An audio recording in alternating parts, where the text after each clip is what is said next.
This was not part of what was supposed to be just a tour of Europe. The U.S. president arriving a short while ago. The main aim, to reassure King Abdullah that Washington is not disengaging from the region. Joe Tandy. The relationship dates back to 1945. In the Suez Canal on board the USS Quincy, American President Franklin Roosevelt and Saudi King Abdulaziz signed a strategic partnership laying foundations for a 7-decade-long alliance. The deal was simple. Washington would assure the Saudis security, Riyadh would supply the Americans with oil. Yet in recent years, the old alliance has stumbled onto shifting sands. Some Saudis have worried that the two powers risk parting ways. After decades of dependency on foreign oil, analysts expect the US to power past Saudi Arabia and Russia to become the world's top producer next year. Some fear that reduced reliance on Riyadh could mean cooler relations. Energy experts say that American supplies are limited. Washington can't afford to abandon its Arab allies. Evolving American foreign policy has also riled Riyadh. After negotiations with Washington, Iran last year agreed to scale back its nuclear program, opening a new chapter in relations with the West.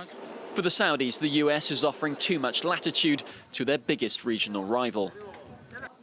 Meanwhile, relations have soured over the Syrian conflict.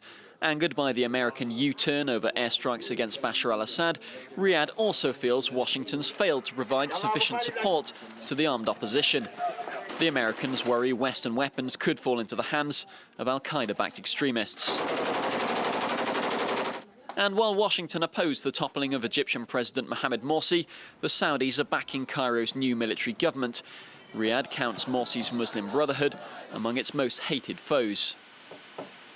Despite their differences, the US and Saudi Arabia still need each other. The two countries cooperate in the fight against jihadist terror groups. Washington retains a large military presence in the region, relying on Riyadh as a leading local policeman.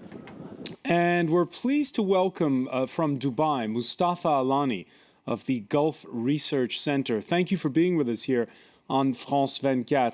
Of those three sensitive subjects spelled out in that report, we're talking about Egypt, Syria, Iran. Which is the one that worries you the most? I think for the Saudis, the priority is different from the American priority. The American, definitely, they have the priority of counterterrorism, and basically this is on the top of their demand. For the Saudis, they look at the question of Syria. The bloodbath, which is continuing every day for the past 3 years, and they see that there is no American policy toward ending this bloodbath.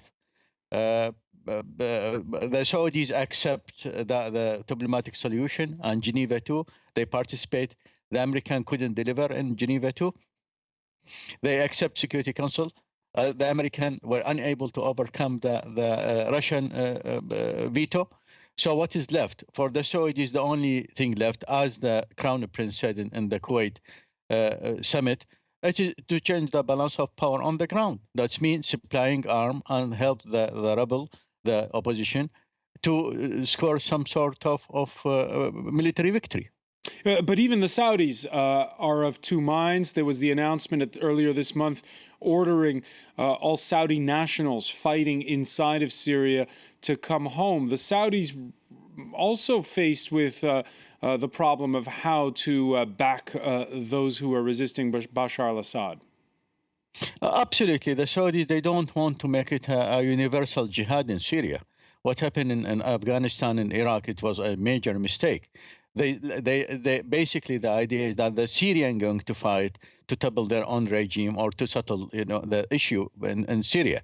So the question is calling the fighter from Saudi Arabia and preventing other people to join the jihad. Yes, it's not. There is no contradiction in that, because it's a Syrian fight, and there is enough people in Syria among the opposition who can basically, if they supply with arms, they can defeat the regime easily.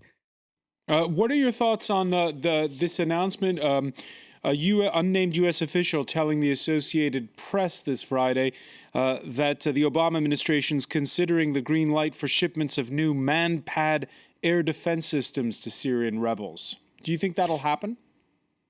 Well, we heard so many times in the past 3 years that the president is changing his mind. There's no evidence that on the ground that this sort of arms have been supplied in the past 3 years. But this is what is needed actually. What is needed basically is anti-tank, anti-air defense system, the manpad, the portable one, the mobile one. This is what we needed because the strength of the regime in Syria is basically the air force and the armored, the tank. So this is the Saudis for the past 3 years asking the American to lift their veto on supplying arm, to ask the country which neighboring Syria to assist in the arm supply, and the American refused. So I don't know what Obama carrying with him, what sort of message. But I believe if he is not going to relax this sort of veto, I think the Saudis will not happy at all.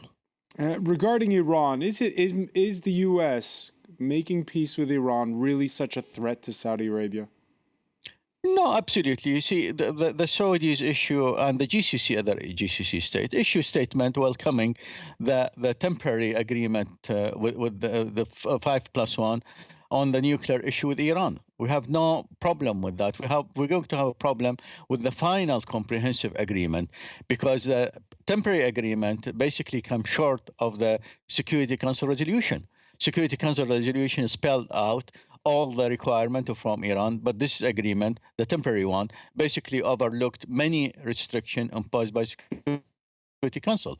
So we hope that the next agreement, the final comprehensive agreement, will make sure that the Iranian will never have the capability to produce or develop nuclear weapon.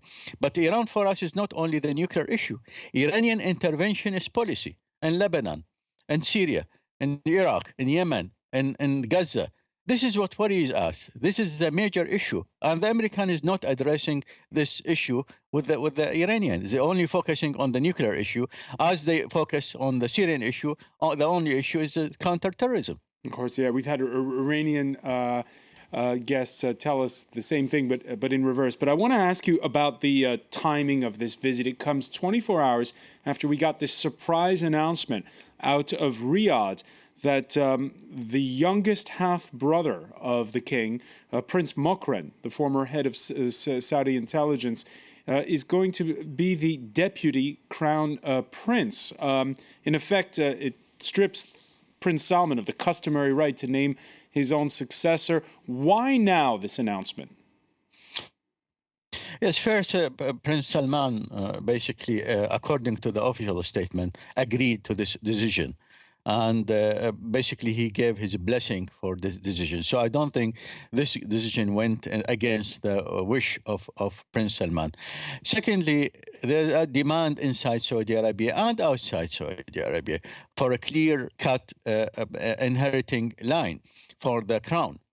And basically, most of the sons of Abdulaziz are very old. So I think this appointment, the king by that tried to give assurances that the leadership is a triangular leadership, and basically creating a new post, a new position, which is crown prince to the crown prince, the third man in the line.